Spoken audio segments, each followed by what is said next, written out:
राजस्थान, ये नाम सुनते ही दिमाग में क्या आता है? शायद रेत के टीले, रंग बिरंगी पगड़ियां और हाँ, सबसे बढ़कर आसमान को छूते वो विशाल किले। देखिए, ये सिर्फ पत्थर और चूने की इमारतें नहीं हैं। ये तो इतिहास, शौर्य और न जाने कितनी ही अनगिनत कहानियों के जीते जागते खजाने हैं। तो आज चलिए इन्हीं शानदार किलों की दीवारों के पीछे छिपे कुछ रहस्यों को जानते हैं। तो आज का हमारा ये सफर कैसा रहेगा? सबसे पहले हम ये समझेंगे कि आखिर ये किले पहाड़ियों पर ही क्यों बनाए गए। फिर हम इनके कुछ अनोखे नामों के पीछे के राज जानेंगे। उसके बाद यहाँ लड़ी गई लड़ाइयों और बलिदान की वो गाथाएं सुनेंगे जो आज भी गूंजती हैं। हम किले के अंदर की जिंदगी में भी झांकेंगे और आखिर में हम ये जानेंगे कि आज के जमाने में इन किलों की क्या पहचान है। तो चलिए सबसे पहले और सबसे बुनियादी सवाल से ही शुरू करते हैं। इन किलों की नींव, इनकी बनावट, इसके पीछे की सोच क्या थी? एक सवाल जो सबसे पहले मन में आता है वो ये है कि आखिर इन बड़ी बड़ी संरचनाओं के लिए हमेशा ऊंची पहाड़ियों को ही क्यों चुना जाता था? कोई तो खास वजह रही होगी, है ना?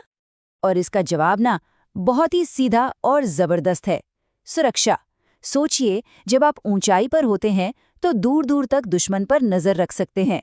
उन तक पहुंचना मुश्किल हो जाता है और ऊपर से हमला करना तो कहीं ज्यादा आसान था। ये एक ऐसा रणनीतिक फायदा था जो मैदानी इलाकों में तो मिल ही नहीं सकता था। और जब हम किलों की बात करते हैं तो एक नाम सबसे ऊपर आता है, चित्तौड़गढ़। इसे यूं ही नहीं किलों का सिरमौर यानी सभी किलों का सरताज कहा जाता है। इसकी अहमियत ही कुछ ऐसी थी। और जरा इस निर्माण के पैमाने को देखिए। अकेले महाराणा कुंभा ने मेवाड़ के 84 में से 32 किलों को या तो बनवाया या उनकी मरम्मत करवाई। ये दिखाता है कि वो कितने दूरदर्शी थे और सुरक्षा को कितनी अहमियत देते थे। चलिए अब जरा इन किलों की बनावट से आगे बढ़कर इनकी दिलचस्प कहानियों में उतरते हैं। वो बातें जो हर किले को एक अलग, एक अनोखी पहचान देती हैं। अच्छा, यहाँ एक बड़ी मजेदार बात है। नामों को लेकर ना अक्सर थोड़ा कंफ्यूजन हो जाता है।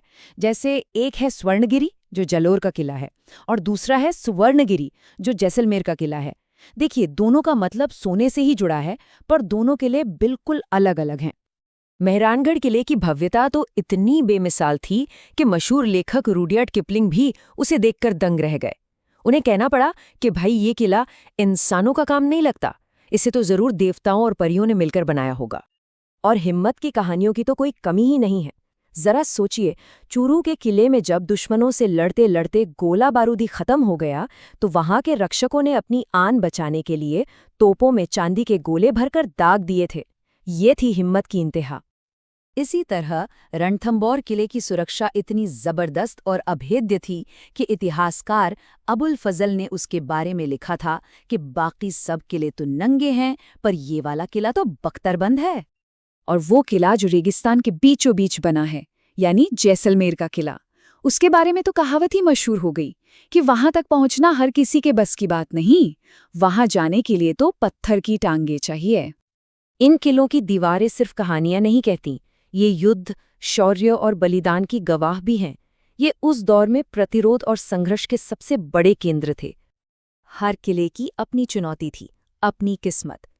एक तरफ था भटनेर का किला जिसने सबसे ज्यादा विदेशी आक्रमण झेले, तो दूसरी तरफ था अजमेर का तारागढ़ किला जिसे सबसे ज्यादा स्थानीय हमलों का सामना करना पड़ा। भरतपुर के लोहागढ़ किले की मजबूती का अंदाजा बस इसी बात से लगाया जा सकता है कि अंग्रेज जनरल लॉर्ड लेक ने उस पर एक दो बार नहीं बल्कि पूरे 5 बार हमला किया और हर बार उसे मुंह की खानी पड़ी। वो उसे कभी जीत ही नहीं पाया। और जब कभी हार निश्चित हो जाती थी तब सम्मान की रक्षा के लिए साका होता था। ये वो आखिरी लड़ाई होती थी जिसमें राजपूत योद्धा केसरिया बाना पहनकर आखिरी सांस तक लड़ते थे और हार नहीं मानते थे। ये सिर्फ एक लड़ाई नहीं बल्कि सम्मान के लिए दिया गया सर्वोच्च बलिदान था, जैसा कि सिवाना के किले में हुआ। बलिदान की ये गाथाएं इन्हीं विशाल दीवारों के भीतर लिखी गईं। जरा कुंभलगढ़ किले की विशालता की कल्पना कीजिए।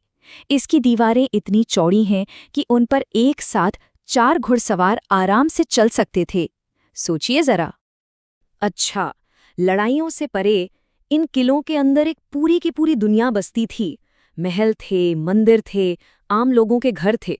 चलिए अब उस दुनिया में झांककर देखते हैं। चित्तौड़गढ़ सिर्फ एक ऐतिहासिक स्मारक नहीं है, ये एक जीवंत किला है। मतलब आज भी वहाँ हजारों लोग रहते हैं, और कमाल की बात तो ये है कि किले की जमीन पर खेती भी की जाती है। इतिहास और वर्तमान यहाँ एक साथ सांस लेते हैं। और हाँ, ये किले सिर्फ सैन्य ठिकाने नहीं थे, ये आस्था के भी बहुत बड़े केंद्र थे।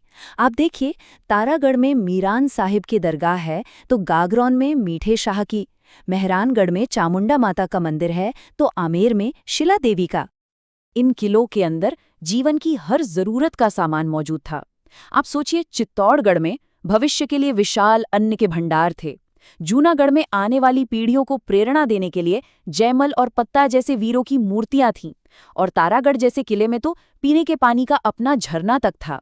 ये अपने आप में पूरी तरह से आत्मनिर्भर शहर थे। तो ये तो हुई इतिहास की बातें। अब आखिर में बात करते हैं कि आज के दौर में इन किलों का क्या महत्व है, और ये हमारी संस्कृति की पहचान कैसे बने हुए हैं। देखिए, आज भी इन किलों का महत्व जरा भी कम नहीं हुआ है। ये सिर्फ इतिहास का हिस्सा नहीं, हमारी जीती जागती विरासत है।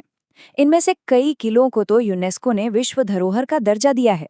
जयगढ़ जैसा किला तो आधुनिक राजनीति के रहस्यों तक का गवाह रहा है, और जैसलमेर किले की शान में तो भारत सरकार ने डाक टिकट भी जारी किया है।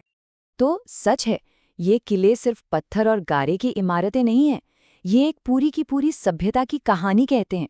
और ये हमें सोचने पर मजबूर करता है ना, कि हमारे आसपास जो ऐतिहासिक धरोहरें हैं वो हमें अपनी जड़ों के बारे में क्या कुछ सिखाती हैं।